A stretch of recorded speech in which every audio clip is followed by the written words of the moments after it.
Hello, welcome to my channel. My name is Vishal and I hope आप सब बढ़िया होंगे। ये क्वेश्चन एसएससी सीपीओ के प्रीवियस ईयर का क्वेश्चन है और इस क्वेश्चन को हम लोग दो तरीके से सॉल्व करेंगे।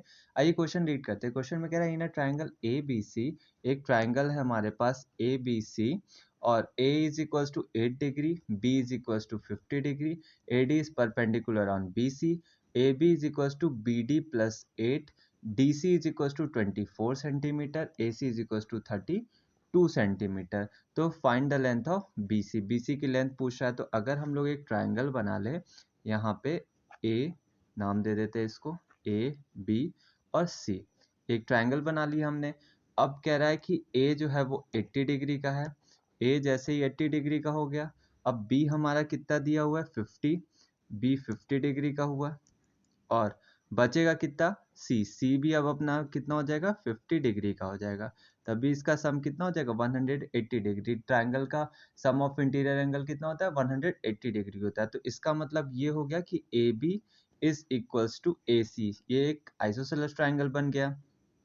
अब इसमें AD, अब जैसे ही हम लोग परपेंडिकुलर डालते हैं तो यहाँ पे तो BC तो दिया हुआ है, DC 24 सेंटीमीटर, DC की लेंथ दी हुई है हमारी।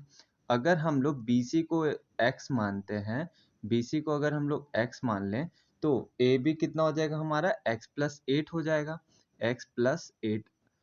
यहाँ पे क्योंकि हम लोग जान रहे हैं कि AC is equals to AB है या और AC की वैल्यू दी हुई है कितनी 32 सेंटीमीटर। तो इसका मतलब ये हो गया कि 32 इस ये बराबर होना चाहिए x प्लस 8 के और x जो होना चाहिए वो कितना होना चाहिए 24। ये 8 इधर जाएगा तो इसमें से 32 में से माइनस हो जाएगा तो x की वैल्यू कितनी आ जाएगी 24। और पूरे BC की वैल्यू पूछा हुआ है, BD की 24 और DC की भी 24, यानी कि BC कितना हो जाएगा हमारा 48, 24 प्लस 24 48 सेंटीमीटर। ये तो था हमारा पहला तरीका जिसमें हमने AD परपेंडिकुलर टू BC इसका कोई भी यूज नहीं किया। अब इसका यूज करके कैसे सॉल्व किया जा सकता है, अगर हम लोग वापस से एक ट्रायंगल बना लें, इसका नाम वापस से दे देते हैं AB और C। अब इसमें एंगल्स का यूज नहीं होगा उतना। अगर यहाँ पे हम लोग 90 डिग्री परपेंडिकुलर डालते हैं, ये D है, BC दिया हुआ है हमारा कितना 24, AC दिया हुआ है 32। इसको अगर हम लोग x ले लें तो ये कितना हो जाएगा हमारा x प्लस 8 हो जाएगा। अब यहाँ पे मल्टीपल फैक्टर्स का भी हम लोग काम कर सकते हैं। यहाँ से अगर हम 8 कॉमन लें तो यहाँ पे बच जाएगा 4 और यहाँ पे बच जाएगा 3, यानी कि AD में तो 8 आएगा ही आएगा, साथ साथ इनके डिफरेंस भी आ जाएगा, यानी कि 4 का स्क्वायर 16 माइनस 3 का स्क्वायर 9। तो जब 16 में से 9 सब्सट्रैक्ट करेंगे तो बचेगा हमारा 7। AD मिल गया हमें। अब AB और BD निकालना है हमें, तो यहाँ पे पाइथागोरस थ्योरम का यूज कर सकते हैं हम लोग।